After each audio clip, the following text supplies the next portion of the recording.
নমস্কার বন্ধুরা, আজকে 24শে জুলাইয়ের রাত এবং গতকাল যেরকম ভাবে প্রেডিকশন করেছিলাম আজকে মার্কেট এক্স্যাক্টলি সেরকম ভাবেই মুভ করেছে। তো চলো দেখা যাক গতকাল আমি এক্স্যাক্টলি কি বলেছিলাম। আমরা গতকালের যে ভিডিওটা রয়েছে, মানে ভিডিওটার একবার হেডিংটা দেখে নাও, রিলায়েন্স ইন্ডাস্ট্রি মার্কেট প্রেডিকশন 24শে জুলাই বাজেট ডে।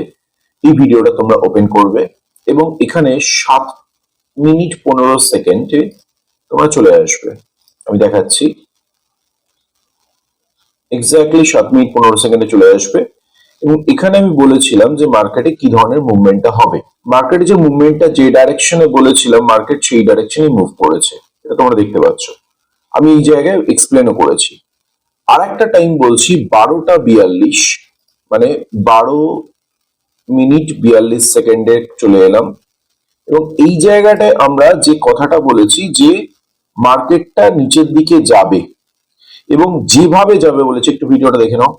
ঘাবড়ে যাবে মার্কেট, কেন নিচে খুললো বলে এখানে নাচন প্রদন শুরু হবে, একটুখানি সাইডওয়েজ যাবে এবং অ্যাট লাস্ট যদি বায়াররা ঠিক মতো জিততে পারে যুদ্ধে, তাহলে মার্কেট পিক আপ নেবে। এই যে আমি ডাইরেকশনটা বললাম আগের দিন ভিডিওতে, এবং এক্স্যাক্টলি এরকম ভাবেই মার্কেটটা মুভ করেছে এবং সেটা আমি তোমাকে দেখাবো। আমি একটু 5 মিনিটের চার্টে যাই, দেখো আমি ঠিক এই কাণ্ডটাই হবে বলেছিলাম। আমি বলেছিলাম মার্কেট এই জায়গায় একটু নাচন কোদন করবে, তারপর মার্কেট বায়াররা যদি যেতে সাহস পায় মার্কেট ওপর দিকে পিক আপ নেবে। তাহলে দেখেছো এত এক্সাক্ট প্রেডিকশন মেলা মানে খুবই সৌভাগ্যের বিষয়। এবং আমি তার মানে এখানে মার্কেট সাইকোলজিটা বুঝেছি বলেই আমি ডিসিশনটা নিতে পেরেছিলাম যে আমি কি করব। সো ন্যাচারালি এরকম একটা বিগ ক্যান্ডেল যেটা 10:30টার মধ্যে চলে এসেছিল, এখান থেকেই যে এতটা পিক আপ নেয়, তাহলে এই পিক আপটা নেওয়াটা খুব স্বাভাবিক ছিল। আর আমি তো রীতিমতো বলে আসছি যে আজকে মার্কেট যেখান থেকে ওপেন হচ্ছে, আবার বলছি জায়গাটা, গতকাল যেখানে মার্কেটটা ক্লোজ হয়েছিল, ক্লোজিংটা ছিল এই জায়গায় 2975। আমি লাইনটা টেনে দিচ্ছি। আর আমি এখান থেকে এটাও বলেছিলাম যে 2975 থেকে মার্কেট 3200 অব্দি যাবে, মনে আছে বোধহয় ভিডিওটা। তাহলে আমি তোমাকে এটা বলছি যে 3200 অব্দি মার্কেট যাবে। 2975-এ মার্কেট ছিল এবং এই যে ছলাং, এই লাফটা যদি লাফায় সে, তাহলে কত পয়েন্ট মুভ হচ্ছে? 225 পয়েন্ট মুভ হচ্ছে, এটা আমি বলেছি। আর 225 পয়েন্ট 250 লটে, মানে এক লটে তো 250টা কোয়ান্টিটি থাকে রিলায়েন্সের, এবং এইটা করলে একটা অ্যামাউন্ট তোমরা পাবে। এবং এটা আমি আমার জন্য বলছি, আমি তোমাদেরকে করতে বলছি না। আমি বলছি যে আমি জানি 3200 অব্দি মার্কেট যাওয়ার একটা হাই প্রবাবিলিটি রয়েছে। স্টক মার্কেট তো প্রবাবিলিটি গেম, তো এই যে হাই প্রবাবিলিটি রয়েছে এই জন্য কথাটা বলেছি। যাই হোক, দেখলে মার্কেট এখানে একটা গ্রিন ক্যান্ডেল তৈরি করলো যেরকম ভাবে বলেছিলাম, এক্স্যাক্টলি সেরকম ভাবে। তো এবার আসি আগামীকালের কথায়, কিন্তু আগামীকালের কথায় আসার আগে আমি এখানে মার্কেটটাকে আরেকটু দেখতে চাই যে মার্কেট আজকে কি অবস্থায় রয়েছে। আজকে আমি এই যে জায়গাটায় দেখতে পাচ্ছি একটা স্ট্রং সাপোর্টের মতো কাজ করবে, এইখানটা একটা স্ট্রং সাপোর্টের মতো কাজ করবে। কেন সাপোর্টের মতো কাজ করবে? আমি একটু ভুল বললাম, এটা রেজিস্ট্যান্সের মতো কাজ করবে। তার কারণ হচ্ছে এখানে দুবার ভালো রকম রেজিস্ট্যান্স পেয়েছে। আমি এটা ডেইলি ক্যান্ডেল দেখছি, দেখতেই পাচ্ছ তোমরা। এই রেজিস্ট্যান্সটাকে উপেক্ষা করে সে যদি উপর দিকে ট্রাভেল করে তাহলে খুবই ভালো কথা। এবার যদি করে, কেন বলছি, আমি তো বারবার বলে আসছি মার্কেট বুলিশ। হ্যাঁ, অবভিয়াসলি মার্কেট বুলিশ। আমি আজকেও দেখেছি যে আমার ইন্ডিকেটর খুব ভালো পারফর্ম করছে। মানে আমি তো মানে আরএসআই টা দেখি খুব ভালো রকম ভাবে এবং আমাকে আরএসআই খুব সাথ দেয়। সত্যি এর একটা ভালো ইন্ডিকেটর। আর একজন আছে, সেটা হচ্ছে এমএসিডি। এবার আমার আরএসআই আর এমএসিডি এর ইউসেজটা কি সেটা আমি এখানে তো রিভিল করব না, এটা আমি আমার কোর্সে রিভিল করেছি। তো তোমরা যদি ইন্টারেস্টেড হও তাহলে আমাকে জানাতে পারো, আমি তোমাকে খুব ভালো করে শিখিয়ে দিতে পারবো আরএসআই এমএসিডি কে আমি কিভাবে ট্র্যাক করি। এই আরএসআই আর এমএসিডি আমাকে পরিষ্কার বলছে রিলায়েন্স এখন পর্যন্ত বুলিশ মোডে রয়েছে। এবার এই যে বুলিশ মোডটা আমি বলছি, সেই কারণে এই ওপর দিকে ওঠার জন্য আমি ভেবে বসে আছি। এবারে প্রশ্নটা হচ্ছে, আমি অপশন চেন অ্যানালাইসিসও করি, অপশন মার্কেট অ্যানালাইসিস করি। উইদাউট অপশন মার্কেট দেখে আমি কিন্তু কিচ্ছু করতে পারবো না, কারণ অপশন মার্কেট হচ্ছে একদম পাখির চোখ। একটা কথা বলে রাখি, তুমি অপশন মার্কেটে কাজ নাই বা করতে পারো, কিন্তু কি বলতো, মার্কেটে যে মুভমেন্টটা, একদম লাইভ যে মুভমেন্টটা এদিকে যাবে না লাইভ মুভমেন্টটা এদিকে আসবে, অ্যাকচুয়ালি মার্কেট তো বিগ প্লেয়ারদের কাজ। বিগ প্লেয়াররা মার্কেটকে নিয়ে যায়, বুঝেছো? এবার এই বিগ প্লেয়ার কারা? যাকে আমরা বলি প্রোমোটার। প্রোমোটার প্রোমোটার কারা? আমি একটা এক্সাম্পল দিচ্ছি, ধরো জিরোধা, এটা তো একটা ব্রোকিং ফার্ম। এই জিরোধার যে ধরো সিইও, আমি এর কথাই যদি ভেবে নি, এর কাছে তো লক্ষাধিক অ্যাকাউন্ট রয়েছে, ব্রোকিং অ্যাকাউন্ট রয়েছে। এই কি দেখতে পাচ্ছে না সেই ব্রোকিং অ্যাকাউন্ট গুলো কিরকম ভাবে কাজ করছে? ফলে এই একাই তো কোনো একটা স্টককে ম্যানিপুলেট করতে যথেষ্ট সক্ষম হতে পারে। আমি কিন্তু জিরোধার সিইও কে কিছু বলছি না, আমি প্রমোটারের এক্সাম্পল দিচ্ছি মাত্র। এরকম প্রমোটাররা যারা থাকে তারা একাই একটা অপশন চেন ক্রিয়েট করতে পারে। সো বিগ প্লেয়ারদের যে স্মার্ট মানি কনসেপ্ট, এই স্মার্ট মানি কনসেপ্ট আমি পুরোপুরি অপশন মার্কেটে অ্যানালাইসিস করেছি। আমি কি বললাম তাহলে? স্মার্ট মানি কনসেপ্ট, এসএমসি, খুব বিখ্যাত শব্দ। এসএমসি লিখলে ইউটিউবে হাজারো ঘন্টা ভিডিও আসবে, কিন্তু এই সেই হাজারো ঘন্টা ভিডিওর মধ্যে আমি একটা জিনিস দেখেছি, যে অশ্বত্থামা হত অব্দি বলে, কিন্তু ইতি গজটা লোকে চেপে যায়, ওটা কিন্তু শেয়ার করে না। এই জন্য কিন্তু প্রবলেমটা ক্রিয়েট হয়। মার্কেটে যারা বিগিনার আছে তারা কিন্তু বুঝে উঠতে পারে না অ্যাকচুয়ালি কোন ভিডিওটা তারা ফলো করবে, আর এর জন্য তারা র্যান্ডম ঘুরতে থাকে, একবার এই ভিডিও, একবার সেই ভিডিও, একবার এখান থেকে এটা, একবার সেখান থেকে এটা, একবার ওখান থেকে ওটা। এই এরকম ভাবে ট্রেড নেয়, সে সেরকম ভাবে ট্রেড নেয়, ফলে একটা কনফিউশনের মার্কেট তৈরি হয়ে বসে আছে। সো আমি এই কনফিউশনের মার্কেট চুটকিতে দূর করতে পারি, আর সেই কারণেই তোমাদের শেখাবো বলে অগ্রিম বসে আছি। তো চলো আজকের অ্যানালাইসিসটাকে শেষ করি। আজকে আমি যেটা দেখতে পাচ্ছি যে এখানে একটা স্ট্রং রেজিস্ট্যান্স পাচ্ছে। আবার আমি একটু আগে দেখলাম যে ওয়ার্ল্ড মার্কেট কিন্তু আজকে ডাউন আছে, বেশ ভালো রকম ডাউন আছে। দেখো ন্যাসড্যাক প্রায় 3.46% মতো ডাউন আছে। দেখতে পাচ্ছ কি হাল একদম আমেরিকান মার্কেট। এখানে আমেরিকান মার্কেটের সাথে সাথে এশিয়ান মার্কেটও দেখা যাচ্ছে, এবং তার সাথে সাথে পুরো পৃথিবীর মার্কেটটা যদি দেখি আমরা, তাহলে বুঝতে পারবো মার্কেট কিন্তু মারাত্মক ভাবে ডাউন। এবার এই গ্লোবাল মার্কেটের সিচুয়েশনে ইন্ডিয়া কালকে পজিটিভলি নেগেটিভ থাকবে বলে আমার ধারণা।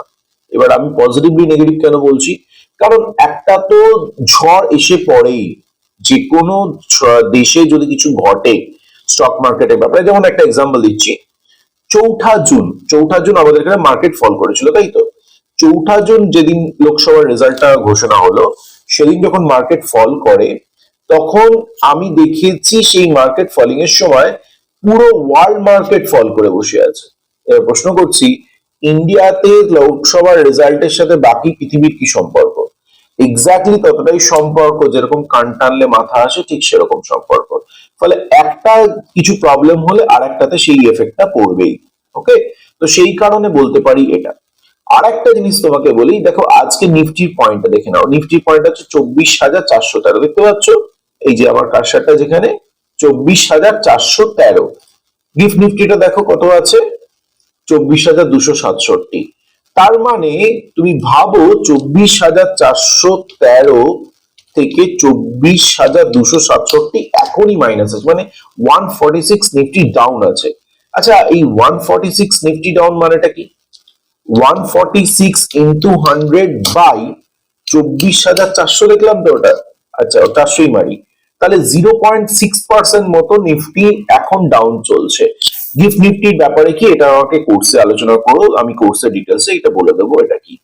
এবার এই যে গিফট নিফটি ডাউন আছে, কেন ডাউন আছে পরিষ্কার বুঝতে পারছো, ওয়ার্ল্ড মার্কেটের রেজাল্ট এটা বলতে পারি। তো সেই সমস্ত কারণে আমি ধরে নিচ্ছি কালকে মার্কেট একটা ডাউন প্রেসার থাকবে, আর সেই জন্য এই রেজিস্ট্যান্সটা ভালো রকম কাজ করে যেতে পারে।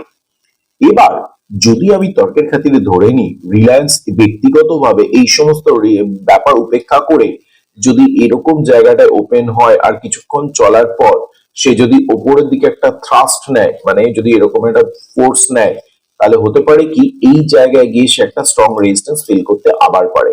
এর প্রশ্নটা হচ্ছে, এই জায়গায় এমন কি আছে যেখানে স্ট্রং রেজিস্ট্যান্স ফিল করতে পারে? এই জায়গাটা দেখো, এটা গ্যাপটা রয়েছে না, এই গ্যাপটা আমার কেমন খচখচ করছে, সত্যি কথা বলছি। আজকে তো কি বার, আজকে বুধবার, তো কালকে বৃহস্পতিবার। এবার যদি কালকে বৃহস্পতিবার এরকম জায়গাটায় মার্কেট একটুখানি দাঁড়িয়ে যায়, তাহলে পড়ে থাকবে যে শুক্রবার। এবার শুক্রবার মার্কেট তো এরকম ভাবে উপরে উঠবেই, তাই তো? কিন্তু আরেকটা কথা বলি, কালকে কালকে আরেকটা দিন, কালকে কি বলতো, কালকে হচ্ছে স্টকের এক্সপায়ারি ডে। এবার স্টকের এক্সপায়ারি ডে আবার কি জিনিস, এটা যদি তোমরা জিজ্ঞেস করো তাহলে তোমার বলতে হবে অপশন মার্কেট অ্যানালাইসিস, না বুঝলে হবে না। তো কালকে অপশনের খেলা সত্যি সত্যি চলতে পারে, তো একটা বিগ মুভমেন্ট আমরা আশা করলেও করতে পারি।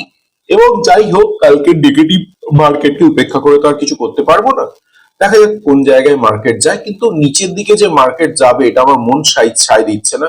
কিন্তু ওই যে বললাম, মার্কেট একটা নেগেটিভ ট্রেন্ড আছে, ফলে আমি কিছু বলতে পারছি না। সেই জন্য যদি ওটার এফেক্ট এসে পড়ে তাহলে কিন্তু মার্কেট আনপ্রেডিক্টেবল হয়ে যেতে পারে।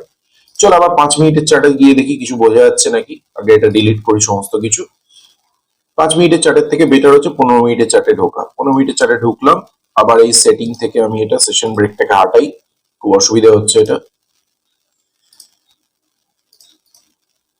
ওকে, এবার দেখা যাক এখানে কিছু এক্সপ্লেন করছে কিনা এই চার্টটা। আচ্ছা, এখানে একটা এক্সপ্লানেশন দিচ্ছি বটে, বাট সেটা অলরেডি ওভার হয়ে গেছে। তো তো দেখো কি বলছি বলতো, এই যে একটা ডাব্লু প্যাটার্ন তৈরি হয়েছে, দেখতে পাচ্ছ ডাব্লু প্যাটার্ন? এই যে এই এই এই এই এই যে ডাব্লু প্যাটার্নটা তৈরি হয়েছে না, এই ডাব্লু প্যাটার্নটাকে ভালো করে খেয়াল করো। নর্মাল ডাব্লু প্যাটার্ন হয় তোমার এরকম,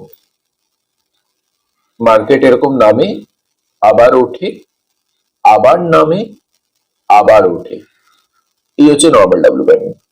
এই ডাব্লু প্যাটার্নে একটা বিশেষত্ব রয়েছে, কি বলতো, এই বাটন দুটো কিন্তু একটা লাইনে থাকবে। কিন্তু যদি কখনো এরকম দেখা যায় যে ডাব্লুটা এরকম তৈরি হচ্ছে, একটুখানি এই বাটনটা উঠে থাকছে, মানে এরকম একটা ট্রেন্ড লাইন মতো আমি পাচ্ছি, এই ট্রেন্ড লাইনটা, বুঝতে পেরেছো? তার মানে কি বলতো, তার মানে বুঝে, এখানে সাইকোলজিটা বুঝো। এই যে মার্কেটটা নিচের দিকে নামে, নিচের দিকে নামে কাদের জন্য? সেলারদের জন্য। তো সেলাররা এটাকে নিচে নামায়, সেলাররা নামাচ্ছে নামাচ্ছে নামাচ্ছে, নামাতে নামাতে নামাতে নামাতে বায়াররা এখানে বাধা দিচ্ছে। এবার বায়াররা বাধা দিয়ে তুলে দিচ্ছে, আবার উঠছে এখানে, এখানে আবার সেলাররা হাবি হচ্ছে, ওকে নামাতে চেষ্টা করছে, ওকে নামাতে চেষ্টা করছে, কিন্তু বায়ার বলছে ওরে বেটা, তোকে নামতে আমি দেবো না এখান থেকে, ওঠ বেটা এখান থেকে। এবার বায়াররা দেখো এই জায়গা থেকে এতটা হাইট তারা পজিটিভ আছে, মানে তারা নামতেই দেয়নি বায়াররা, তাই তো? তো এই যে বায়াররা নামতেই যখন দেয়নি, তার মানে কি, who is in the control? Buyer is in the control. তো বায়ার যদি কন্ট্রোলে থাকে, এবার যদি এরকম মানে কি বলবো প্যাটার্ন তৈরি হয়, তাহলে আমি কি বলতে পারি? আমি বলতে পারি যে একটা উপর দিকে যাওয়ার টেন্ডেন্সি খুব ভালো রকম আছে, তাই তো? ফলে মার্কেট একটা উপর দিকে যাওয়ার টেন্ডেন্সি দেখাতে পারে, এরকম একটা ব্যাপার আছে। ফলে স্ট্রং হয়, অ্যাকচুয়ালি এটা বুলিশ ট্রেন্ড তৈরি হচ্ছে তো, এবং এটা স্ট্রং হয়। আর একটা কথা বলে রাখি, এই যে ডাব্লু প্যাটার্ন, এই ডাব্লু প্যাটার্নটাকে অনেক সময় বলা হয় ডাবল বটম। কি বলে? Double bottom. দেখো ডাবল বটম এটাই সব নয়, কিন্তু এর আরো অনেক কিছু ব্যাপার আছে। ডাবল বটম তুমি ভেবো না যে শেষ করে দিলাম একদম পড়িয়ে, সেটা কথা না। এই যে ডাবল বটমকে অনেক সময় বলা হয় ট্রেন্ড রিভার্সাল প্যাটার্ন। কি বলা হয়? Trend reversal pattern. এবার তুমি ভাববে ট্রেনটাকে রিভার্স করছে করতে, দেখো এই যে এখান থেকে মার্কেট নিচে নামছিল, এবার মার্কেট উপরে উঠছে, ট্রেনটা রিভার্স হচ্ছে না? মার্কেট তো এদিকে নামছিল, এবার এখন উপরে উঠছে। তো তুমি যদি এদিকে তাকাও, তুমি দেখবে মার্কেট, যদি আমি 15 মিনিটের ক্যান্ডেলে যাই, 15 মিনিটের ক্যান্ডেলে তো সত্যি সত্যি মার্কেট উপর থেকে নিচে নেমেছে, নামেনি? তাহলে একটা ডাউন ট্রেন্ডের পর আপ ট্রেন্ড শুরু হচ্ছে। ফলে এখানে আবার এরকম একটা স্ট্রাকচার তৈরি হচ্ছে, যার এই লাইনটা, এই পয়েন্টটা থেকে উঁচুতে। তাহলে আমি বলতে পারি যে উপরের দিকে একটা প্রেসার আছে। আবার দেখো তা নয়, এখানে আবার নামার চেষ্টা করেছিল, অর্থাৎ আমি পরিষ্কার এখানে একটা ট্রেন্ড লাইন তৈরি হতে দেখছি, দেখছো কি তুমি? পরিষ্কার একটা ট্রেন্ড লাইন তৈরি হচ্ছে, এবং এই ট্রেন্ড লাইনটার কিন্তু গুরুত্ব রয়েছে। এটা 15 মিনিটের ক্যান্ডেল, এটা খারাপ ক্যান্ডেল নয়। এর গুরুত্বটা কিরকম বলতো, দেখো গুরুত্বটা বোঝাচ্ছি। আবার আরেকটা জিনিস আমার চোখে পড়লেই মাত্র, সেটা একবার চোখ বুলিয়ে নাও। তোমার এখানে একটা লাইন তৈরি হচ্ছে, যে লাইনটা বলছে যে আমি একটা অ্যাসেন্ডিং ট্রায়াঙ্গেল তৈরি করছি। ফলে এই অ্যাসেন্ডিং ট্রায়াঙ্গেলের যদি ওপর দিকে ভাঙে, তাহলে বুঝতেই পারছো কোন দিকে যাবে, ব্রেকআউট হবে। আবার যদি নিচের দিকে ভাঙে, তাহলে বুঝতেই পারছো কি হবে, ব্রেকডাউন হবে। তো অ্যাসেন্ডিং ট্রায়াঙ্গেল অ্যাকচুয়ালি এটাকে বেশি ফেভার করে। অর্থাৎ সমস্ত মিলিয়ে রিলায়েন্স বুলিশ বুঝতে পারছি, এবং তার সাথে সাথে কালকের মার্কেটের দিকে নজরও আমার থাকবে। আর গিফট নিফটি সকালবেলা মার্কেট খোলার আগে কি দাঁড়ায় সেটা একবার অবশ্যই দেখতে হবে। গিফট নিফটি কি, ইন্ডেক্স কাকে বলে, ইচ এন্ড এভরিথিং কাকে বলে, সব জানতে গেলে আমাকে একটু বলো। আমি কিন্তু কোর্স করাই এবং সেই কোর্সের মধ্যে আমি কিন্তু জিনিসগুলোকে পড়াইও। আজকের মতো শেষ করি আমরা, আজকের ডিসকাশনটা এখানে থামি। যদি কিছু জিজ্ঞেস করতে হয় তাহলে কমেন্টে জানাও, ভিডিওটাকে লাইক করো, শেয়ার করো, সাবস্ক্রাইব করো, আর তাদের মধ্যে ছড়িয়ে দাও যারা শেয়ার মার্কেট সম্বন্ধে ইন্টারেস্টেড এবং টেকনিক্যাল অ্যানালাইসিস তারা শিখতে চায়, তাদের মধ্যে এটা ছড়িয়ে দাও। ওকে, আসি তাহলে, বাই বাই।